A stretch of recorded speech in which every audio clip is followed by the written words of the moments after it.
introduce the great Michelle. Oh, what an act to follow the great Sonia Chamberlain, our fabulous gardener, and she's been so gracious in bringing us all together. I taught in the program last year, and one of the requests from people was, we want to know about elderberries. So Sonia approached me and said, hey Michelle, can you teach a class all about elderberries? And I'm like, sure, why not? Let's just call it all about elderberries. So here we are, a year later. We're going to start by getting into elderberry syrup because it's going to have to cook for a little while, and I want to give it time to do that. So, thank you, fire. All the elements are at play here. In your handout, there is an elderberry syrup recipe. This is from an awesome website called Wellness Mama. Oh, yeah. And so, the first ingredient is 3.5 cups of water. I measured out 3.5 cups of water. So I'm going to get 3.5 cups of water going. Water. Thank you, water. What are you making? Elderberry syrup. Sure. Yeah, the syrup. It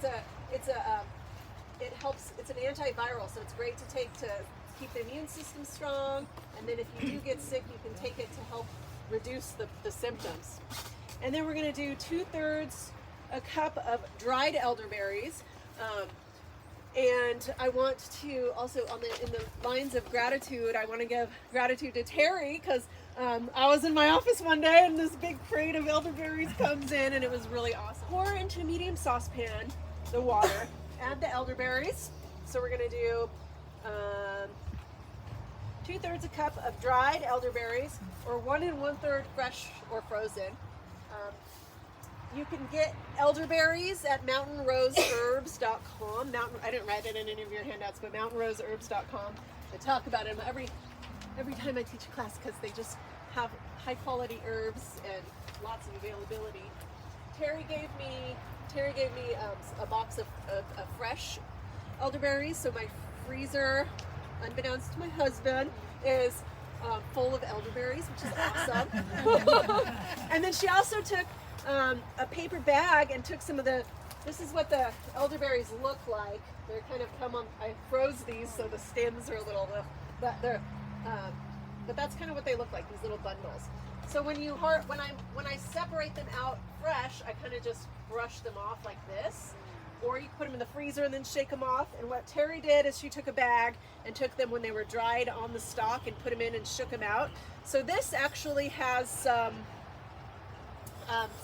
other like little twigs and stuff in it, but I cleaned it out, and I'm going to strain it enough so that those will be no seeds or twigs. We're going to strain this out, so there will be no seeds or twigs or anything in the syrup when we're done. But you can pass it around and just see the dried elderberries. Are the stems poisonous?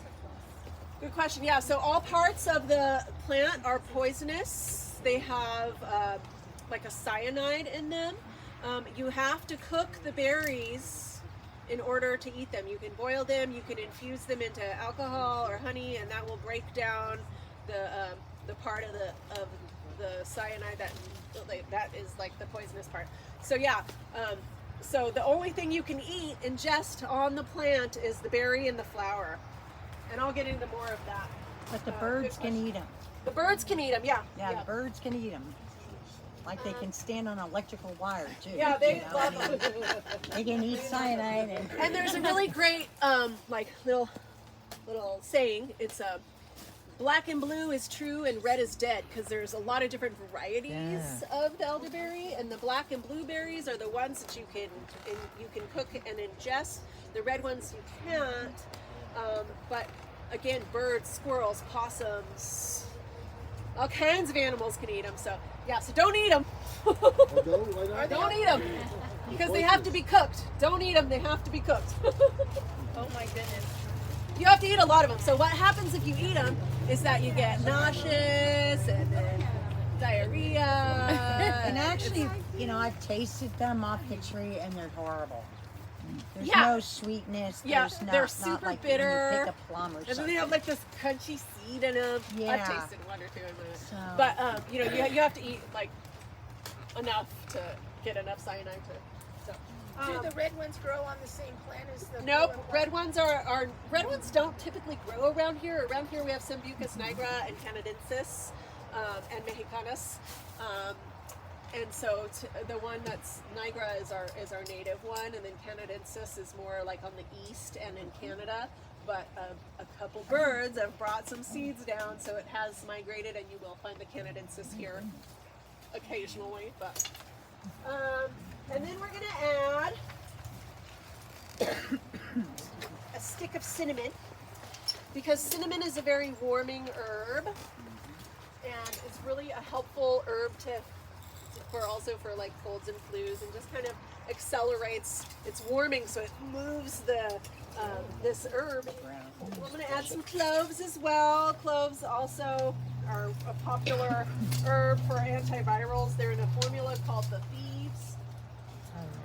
And then I'm also going to add some fresh ginger. Ginger also highly medicinal.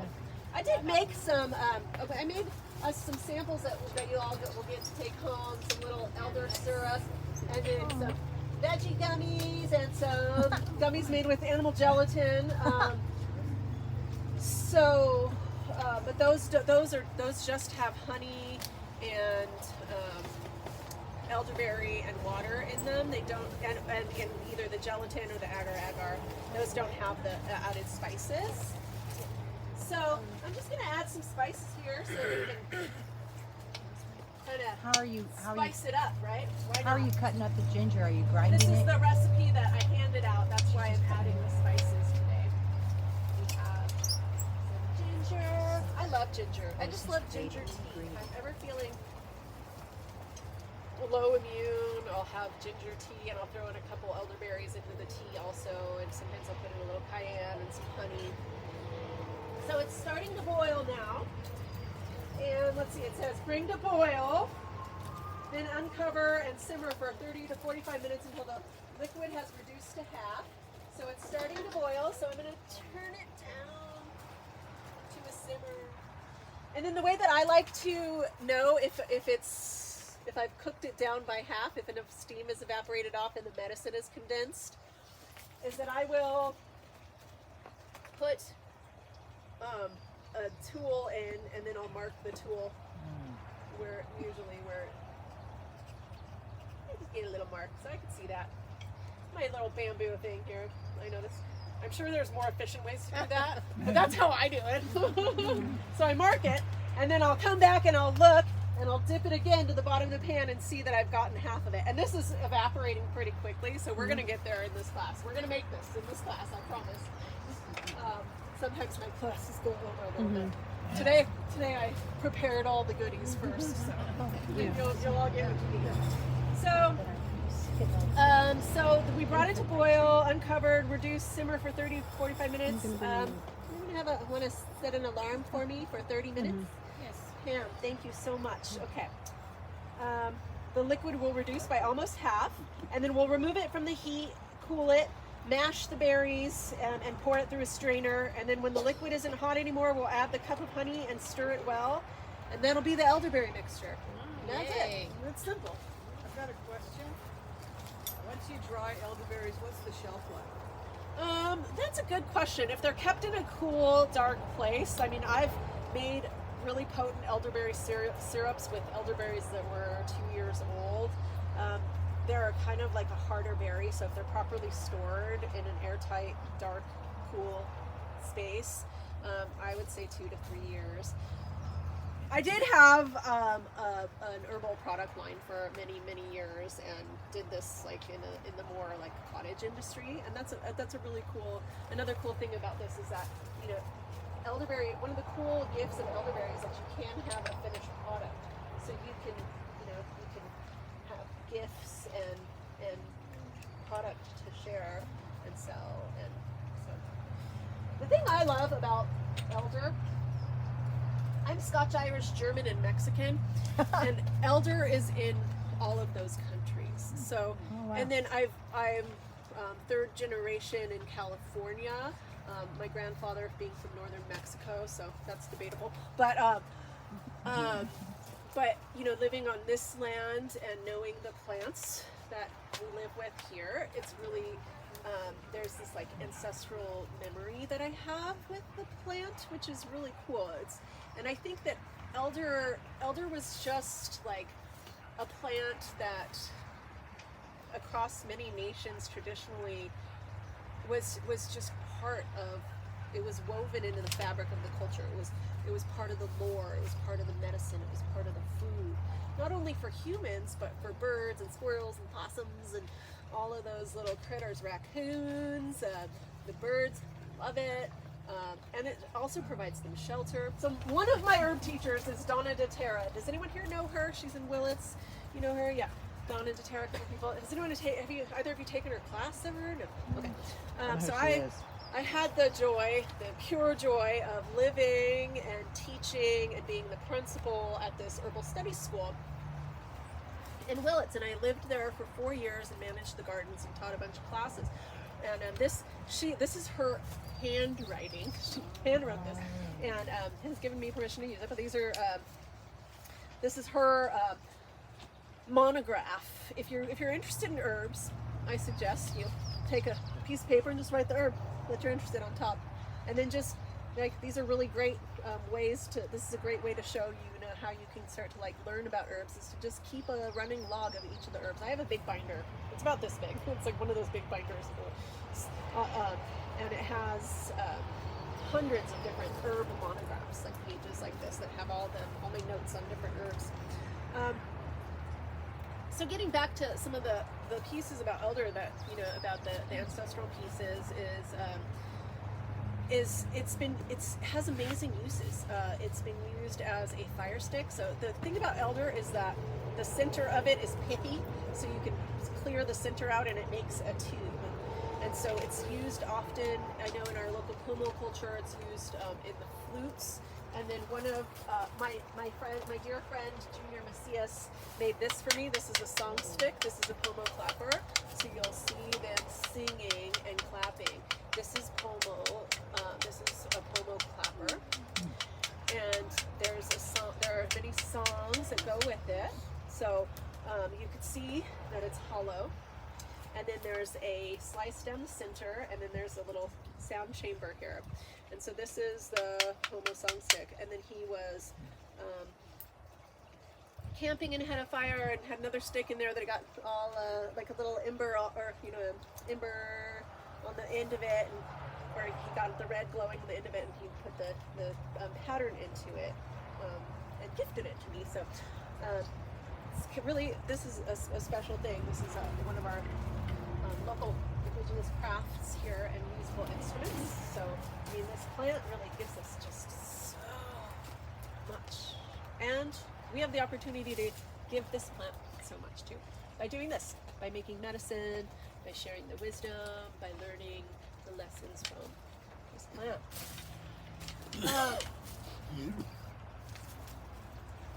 And so Sambuc, its Latin name is Sambucus. Sambuc is a Greek word, and it's the pan flute. It has many pipes. It kind of looks like it's a bunch of pipes that kind of are round and they go. Feel like the Andean pipe flute is really popular, but elder was also used in that flute. And then the Sambucus nigra. The nigra part refers to the black on the sea. It's like I said, flowers and berries are parts that are used. How are they used? What are they used for? Well, the flowers, I love to sauna. It's one of my favorite things to do. And the reason I love to sauna is because I can sweat, which moves and cleans lymph. It cleans out toxins from the body, it purges emotions, and it just cleanses me in so many ways. So one of the things that I do before I sweat is I will drink elderflower tea with yarrow flower, which is another awesome native medicinal here, and some peppermint or spearmint or some mint in there also. And those are called diaphoretics. They help to open up our pores and to release sweat, to release toxic emotions, to release toxic residues, and to just clear our space so we can lead a life that's more in tune with our highest, most pure self. And the flowers also are really awesome. And you can harvest them in the spring when about 2/3 of the flowers. These are the flowers. So you can see that they grow. I kind of dried them flat. But when I harvest them, I wait until they're like this beautiful creamy white when you harvest them. But I wait until about 2/3 of the flowers are actually blossoming and open. And then I'll cut the heads off, like right here, and I'll lay them out on a sheet to dry. And then when I store them, I have big gallon jars, and I'll just I'll stack them in the gallon jar. The tea is really wonderful. It is it's a diaphoretic, but what I love to cook with them, and I like to make fritters. So I'll take. I know our last class and the next class are acorn classes. So traditionally there was an acorn flour that was made, and then the elderflower was dipped in the acorn, in like an egg wash, and then it dipped into the flowers and then fried, and they're elderberry flower fritters. You can make. I have a whole list of them. You can make elderberry wine, elderberry. The flowers also are a great steam for facials. They're often used in cosmetics because it opens up the capillaries. It gets blood flow. So when in Norse traditions, when babies were born and they were kind of just struggling, they would bathe them in a bath of elder because it opens up the capillaries and the peripheral blood flow.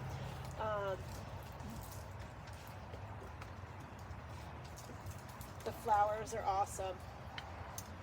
And then the berries, right? You can eat the berries if you cook them, right? So the berries are great. You can make jams, pies, teas. You can tincture them in alcohol, apple cider vinegar, glycerin, honey. We're going to do that soon here. You can put them. You can infuse them into different liquors. I made an elderberry martini at an herbal dinner that was all infused with herbs. Elderberry martinis was the adult beverage. You can do the syrups, the gummies, wine, popsicles, fruit rolls, ice cream, yogurt, cream cheese. I mean, this is a culinary delight. I love the elderberry. So lots of uses for that. Let's see if I missed anything on the flowers, facials. Yeah, the flowers also help to break up mucus, and they also calm the nervous system. So you can put them into a tea with other herbs that calm, like chamomile, and then you can also use because the elderberry helps to bring peripheral blood flow. You can also put it into salves. I did a salve making class earlier, where you make a topical cream or lotion or salve for burns and cuts and swelling. It's on YouTube. It's on YouTube. Yeah, plug it. THC Interactive. So it's on YouTube. So Yeah, so all there. of our classes are on YouTube. If which you is need great. to know where to find it, see me after. I'll show you. And so getting into the berries, blue is true, red is dead. They're rich in iron, vitamins A and C, phosphorus. Cook before eating. If you have the seeds in your food, even though if you've cooked it, if you eat like 6 pies, it could still give you. It can be a mild laxative. So just look out for that. It's full of antiviral components. And so, like when we had the COVID epidemic, when it was starting, there was elderberry was like all over the herbal world. It was like the herbal bad girl. Everyone was like, well, people are going to overdose on it and get too much cyanide. I included in your handouts a scientific paper on how awesome it is. And it really did show to knock down a lot of the virus and help strengthen people's immunity. Another thing that I love about elderberry is that it's amphoteric, which means that it kind of has this innate wisdom in it and knows what to do. It can be a tonic or a sedative. a tonic. You can take it low dose, long term, to just keep your immune system up through the flu season. Or it can be a sedative when you get that first signs and symptoms of a cold or a flu. It pushes that pathogen out of the body, so it can like sedate the pathogen and help kind of like get rid of it. So it can be used in acute and longer term use, which is a really cool piece of this. Berries are also used in a lot of dyes, dyes for cosmetics and fabrics and paints. Maybe that's what the red's used for. Yeah, The right. red. The red berries are stunning. Remind me of your name? Oh, Carl. Carl. Can you pull that picture up? Carl asked me a really great picture. He's like, quite a great picture. He asked me a great question. He said, hey, I saw this plant and I'm curious if it is an elderberry or what is this? Because it's a berry and it's black and it's actually, thank you so much, it's actually called pokeroot. We saw that. I have some growing in my yard, so her and I had a conversation about it. So pokeroot, it looks like the elderberries, except it grows on long kind of draping, Oh, pieces. yeah. So you'll see this, and this is a highly toxic plant. This plant is highly toxic. The roots are used to cleanse the lymphatic system, but like 2 drops, I have never even given a patient this herb because it is so strong. I chop down every year. Thank you. But again, the birds love it. The bees like to play with it. I got a question. What's up? When I was harvesting the elderberries, there were some green ones on a nice blue and black thing. Do you not use them, or do they eventually turn? You know what's when you really pick 'em? interesting? When you brought me the berries, I just kind of like went like gave them a little pull, and the ones that were ripe came right off, and the ones that were green still stayed on. So it was really easy to keep them They'll eventually separated. turn. Yeah, they would have eventually turned. But I think that you really want the elderberries that are right. Yes. When I was going out to pick some earlier, there were some that were dark, but there were a lot that had the whitish covering. Are those right? Yes. Great question. We're almost there on this. So that's when you want to harvest them, is when they have that white film on it. That white film is a yeast, and that means that the sugars are coming into fruition. So that's a great time to. That's a Same great with the sign grapes. to. Yeah, same with Yeah. grapes. That the bloom, the yeast bloom on them. I heard someone over here say something about we should plant one in our garden. Well, planting them in the garden is great. I don't suggest planting them anywhere near where kids are going to be, because they'll be curious and eat.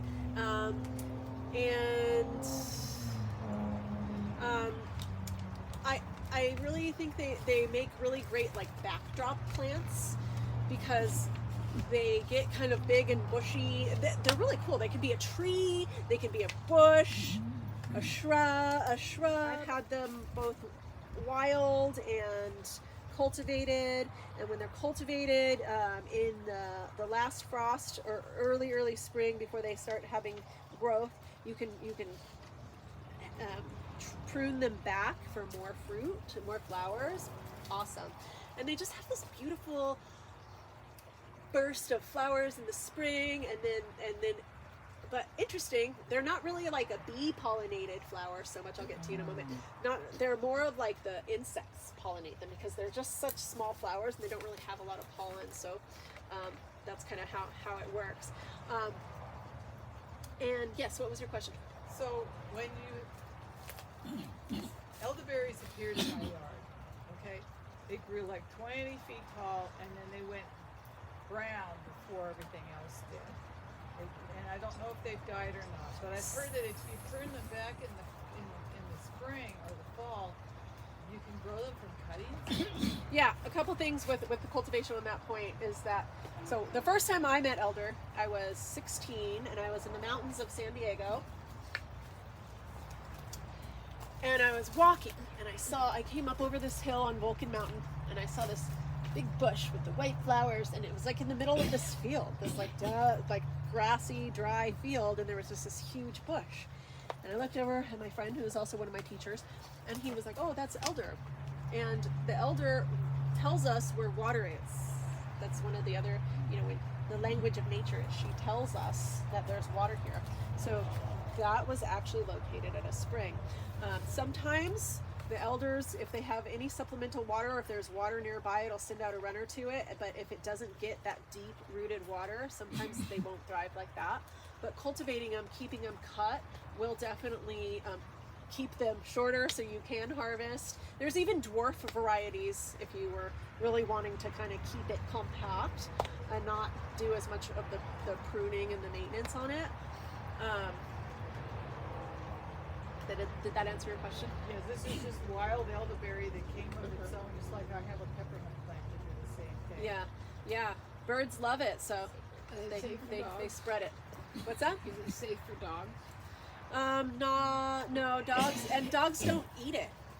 This is the amazing thing about it. I mean, they can eat it once it's cooked, but so. I mean, if it grew in your yard. Yeah, that's the other thing. That's a good question. You want to keep it like away from like where people or dogs or animals are going to potentially eat it.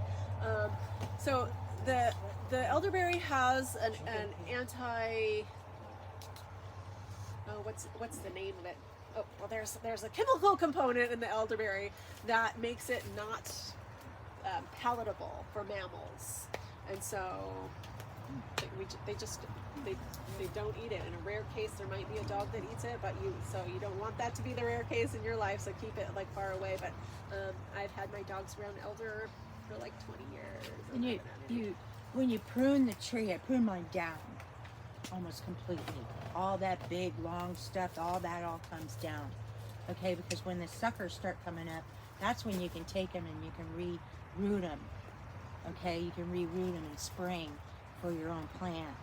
But when the tree actually finally comes out and blooms, my dogs can't even reach it because I've cleared out the whole bottom part.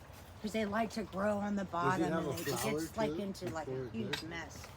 So that's how I keep it away from my kids. That sure smells good. I know. I just turned it off. We're almost there, you guys. Because it is a bird food. The birds eat it. Some people will put nets over it. I just say plant more. Right? If the birds are going to eat it, plant more, and then you'll have more. If you have the luxury to be able to do that. If you don't, then you can put like a bird netting over it. What about deer? Deer don't tend to like it because they're mammals. Yeah.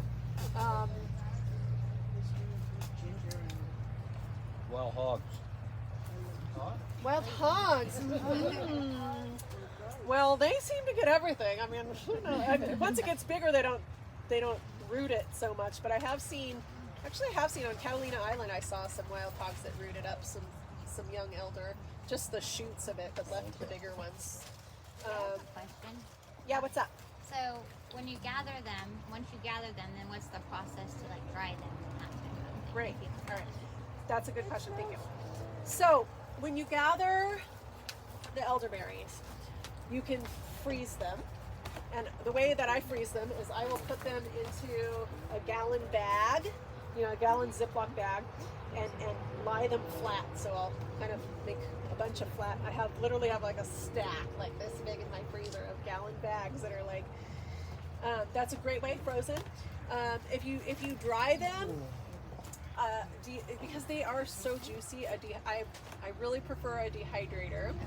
But if you don't have the luxury of a dehydrator, then a screen with a sheet over it, and then put like a nice like a cheesecloth or a really thin muslin over it with like sticks to hold it up, so that the muslin isn't sitting on the berries, but you want to keep the flies and dust and things off of them, and somewhere where it's like hot and dry in the sun, and they will. And then every once in a while you got to go out and like roll them, and so yeah, you could also put them into sheet pans in your oven on warm and let them dry. It takes a while, but that's another way to do it.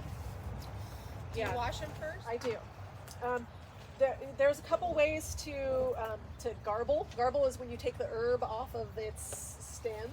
So there's a couple ways to garble them. You could just put the whole bundle in the freezer and then take it out when they're frozen and shake it and they'll just fall off.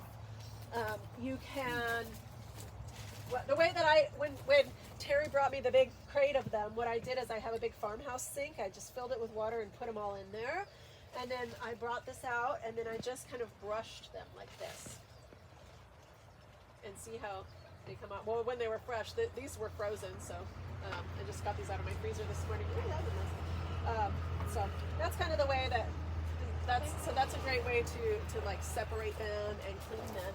And then when she gave me the bag that she put the dried heads from the seed, or from the dried heads that were on the tree into the bag and shook them, and this came out, then I just kind of like took it, put them in a big bowl and shook it, and then a lot of the branches came to the top and I just kind of moved them off.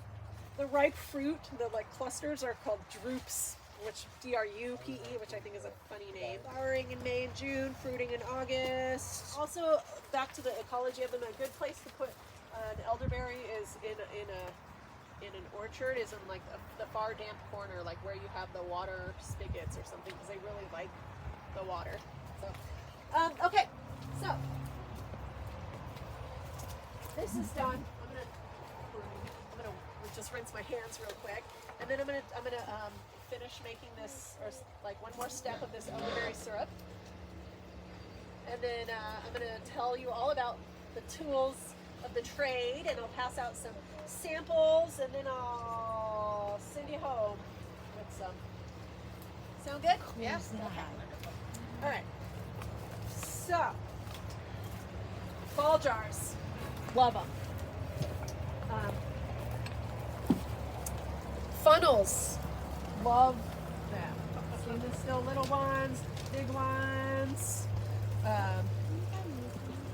This one, I really love this one with the skinnier funnel, and I'm going to use that one today. I'm going to use the funnel, and then I love all things vintage. So this is a vintage strainer. So I'll put that in there, and then if you've done herbal work with me, you know that cheesecloth is a really great strainer. But I love these paint bags that you can get at Vendo Mill because they're easy to clean, they're easy to sterilize, they're easy to use, and they just they're awesome. So then I'll put this in here, right? So if we go back to our elderberry syrup recipe, we're at step number, well, we're gonna do number 5 and then go back to number 4, which is straining the herbs. So then I'm gonna take this and, no, I think I'm good. Just get that one out. And I'm gonna strain the herbs. I'm just gonna pour them into here.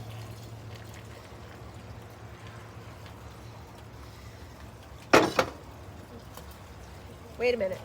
I think I did something silly. I actually want to mash the herbs first. So I want to introduce you to another one of my favorite tools. I'm gonna put them back in. Because I want you to meet my masher. If you were at how many people were at the essential oil making class? A couple of you. Okay, so my friend Kioma, who's also another herbalist, who's actually at the Tribal Health Clinic today doing an elderberry festival out near Williams, which I thought it was interesting. I thought she was coming to my elderberry class, but she was going there. Anyways, but she's also a wood carver, so she made me this really cool tool. Wow. And I use this for making sauerkraut, because I'm part German, and it's just a masher. So it goes in here and it just mashes the berries. You can, a lot of times I'll put the berries in here and I'll like strain the berries and I'll get a spoon and just kind of mash them in here. But you want to break them up to get the kind of like the rest of the goodness out of there. Right, so I'm just going to mash them for a few minutes. And then we're going to let it sit and cool, and then we'll strain the berries out again, and then we'll add the honey, and then it'll be our elderberry syrup. in the interim, oh yeah, the honey. So there's a woman named Betsy who's also taught in the gardens program before, and this is honey from her bees. And Sonia and I had the pleasure of going into her hive with her to harvest honey. Do you have any? That was cool. Yeah. It was just neat. Got to smoke them and scrape off the honeycomb and just kind of learn. It's a neat process. It's very calming. Yeah, it was really And calming. it tastes so good. Yeah, we were like,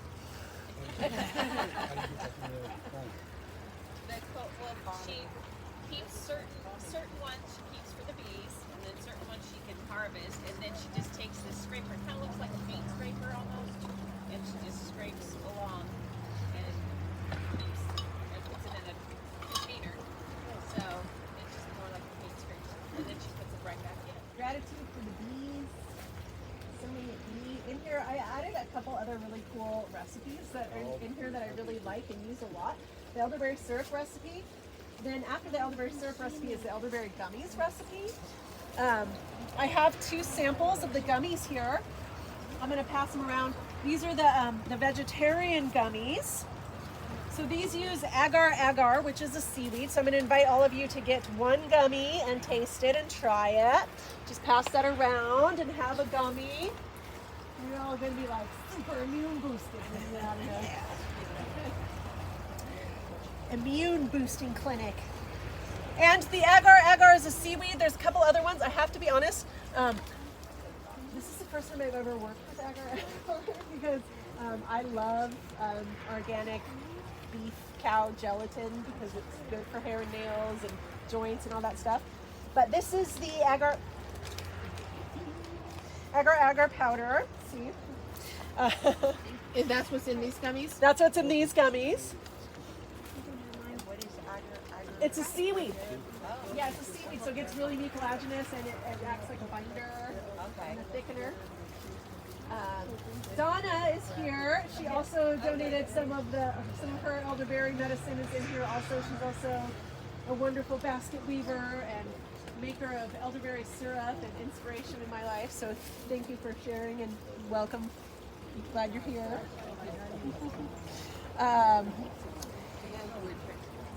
Yeah, it has an interesting texture. I have to admit, I don't think that I cooked the agar-agar. I could have cooked the agar-agar a little bit longer, so I'm not sure. Try it out if you're interested, and maybe it's not as gritty if you cook it a little more. I don't know. I've never worked with it, so this is my shot number 1 on it. You're all getting to experiment with me. And then the second one, I used this is the one I'm used to using. Some of the ones in here have little air bubbles in them because I whisked it and was really excited when I poured it into the mold. And these are the gelatin gummies. And these don't have the clove and the cinnamon and the ginger in them. This is just straight honey, elderberry, water, and either the agar-agar or the gelatin. And these are so fun. So this is the silicone mold that I used.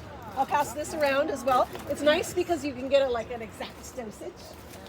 They also have them in shapes like stars and hearts and bears and skulls, and so you can like go all out. So you could do orange juice and then put in the gelatin and then make orange ones. You could do cherry juice, put in the gelatin, make cherry ones. So you can make your own gummy bears. Super fun, exciting, easy recipe. And like I said, the gelatin, the luxurious hair and nails, it's from the gelatin, I swear. And the next one is the immune boosting elderberry tea. I put this one in here because, we don't always have the time to like make the medicine and store the medicine and have all these things. Back to the silicone mold. The silicone mold is nice, but if you have just like a little cookie sheet pan with a little lip around it, you can just pour it in there and then cut it. You could also just do a tea. You could keep the berries and do a tea with water, dried berries, cinnamon, turmeric powder, and some raw honey, and do it that way. The shelf life is a lot. That's a great way to get elderberry into your system. And then there's elderberry infused honey. Hey Terry, do you want to help me? What? You want to help me infuse some elderberries into honey? Sure. Okay, come on up. We have these 2 jars here. And what we're going to do is we're going to make infused elderberry honey. Okay.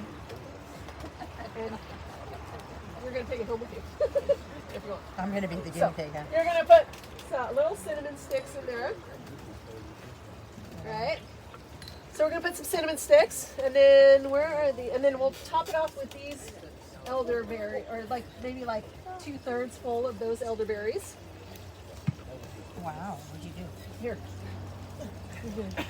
Oh, it's just so strong. So I'm really excited. In the spring, I'm gonna start keeping bees. So More or less? a little bit more, like 2/3 of the way. Yeah, just up to the top of the cinnamon. Yeah. Okay. So, and then do you want to cover them with this honey? So this is this elderberry infused honey recipe that's in your handout. 1/3 cup of dried elderberries, a cinnamon stick, 2/3 cup of raw honey. We're just eyeballing here, we're not being exact. Place the elderberries and cinnamon stick in a mason jar, pour the raw honey, stir it together, place the lid on tightly, allow the jar to sit in a warm spot. I like to put it in a paper bag in a warm window so the sun's not shining on it for at least a week. Turn the jar over once a day or shake it, because the honey's going to draw out the medicine, and when you shake it, you're kind of getting more surface Do volume. you need more? That's perfect. You could go ahead and put the lid on that and give it a shake, please, if you would. And then and then that's it. That's elderberry infused honey. Can That's you eat it? the berries after it sits in the honey? So they're not cooked. this is a great question. The honey breaks down the compound that is. Yeah, give it a shake. The honey breaks down the compound that is toxic. It's a form of cooking. It's like if you make ceviche, you put fish in lemon juice, and that cooks the fish without adding heat or light I or think he needs more honey. sound. Yeah, fill them up. Great. So now we've made elderberry infused honey. So this is another way to get elderberry in your system. You can color an elderberry, which I just thought is great. So, this is great because it has the white flowers, the blueberries, and then the leaves. So this will help show you kind of what the berries look like. It's just so fun. Maybe you'll want to start your herbal monograph on the back and just take all your notes on elderberry there. And then to close out the notes, my favorite, standardized elderberry syrup shortens the severity and duration of influenza in adults. A little science for you. Numbers. Any other questions? Anyone have any other experiences with elder that you want to share? Yes. So if you're using the flowers dried, do you have to get the stems off the flowers, or you can just pull them in? So if you're using the flowers dried, for tea, so if this were the flower bundle, right? If this were just the flower and I were harvesting, I would cut off as much of the stem as possible, and I would just get, if these were the flowers, I would just get that much flour. And the ratio of flower to stem in that area is safe and fine. And then also, if you're going to be cooking it, making it into tea or fritter, you're breaking down the alkaloids and the cyanides in there. So, yeah. So they're poisonous? Yeah, the plant is poisonous and the berries are poisonous unless you cook them. You can only eat the berries and the flowers. You can use the leaves topically as a poultice. You can make the leaves into an infusion, almost like boiled leaves in water, and then you can put it onto a bruise or a scrape. So what would happen when you eat one? Oh, you'll get really gnarly nausea, diarrhea, stomach cramps, and it can actually lead to kidney failure. So it can be fatal. The mixture before you have the sauna, you had the elderflower, yarrow, And peppermint. peppermint, Yes. and that makes you sweat. Diaphoretic. At the beginning, you mentioned the website where you can get the elderberry stuff. Mountain Rose Herbs, it's not in there. Not in there. No, it's not in there, but it's called Mountain Rose Herbs. Yeah, Mountain Rose Herbs. Yeah. Let's finish making this. So I'm going to smash these berries a little bit more. And then I'm going to pour them back into our jar here, into our I like to smash them in here because it's a little hard to smash it in that wide pot. So I've mashed the berries. I'm gonna pour them back in there. All right, so again, my favorite vintage strainer in one of my favorite funnels with my favorite paint strainer bag from Lindo Mill. The little things, man. I swear, it's like, they just make me happy. Okay, so now I'm gonna pour these in here. It is cooled. It's cool enough to the touch. I'm going to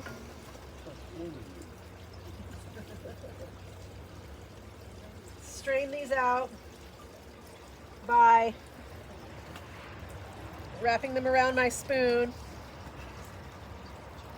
getting as much of the juice out as I can.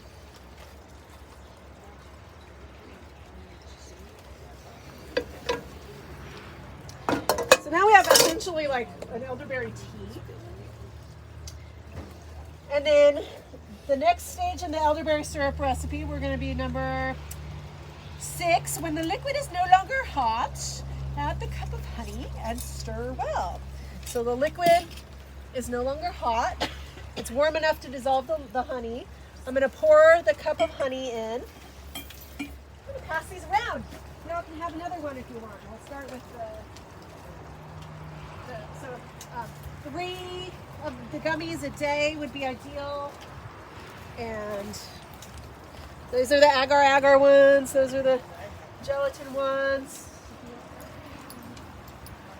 What else? Does anyone else have any experiences with elder or lore or song or...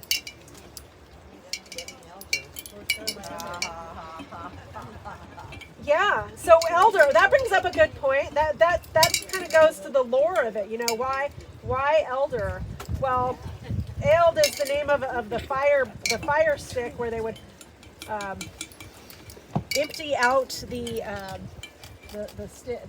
pith from the center and use it to blow on fires to get fires to go. But there's also I think it might be Denmark. The elder mother is said to live in the elderberry, and if you cut it down without giving thanks, the elder mother will teach you to give thanks. Honey to elderberry. See that? Yes, you bought one. Yes, a couple years ago from a nursery, and I couldn't get it to live. I never took it out of the pot that it came in, but something in the night came and ate all the leaves off the plant. I don't know. And then, like in the wintertime, it lost its leaves, and then in the spring, the leaves came back. Sometimes she's just her roots. The party is in her roots. Sometimes, she just dies back and then comes back out of the roots. I don't know what could have eaten it.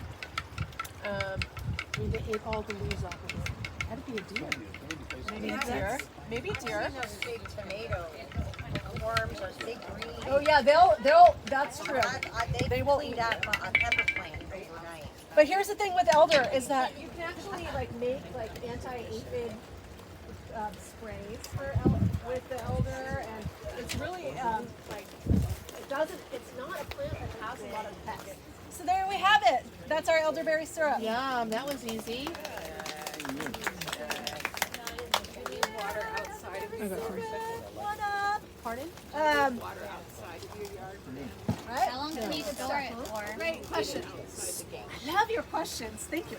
So, storing the syrup. So the honey acts as a preservative. So I would say if you keep it in the fridge, it keeps quite a while. I mean, it can keep for like up to 6 months.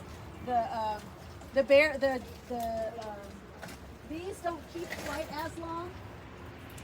These are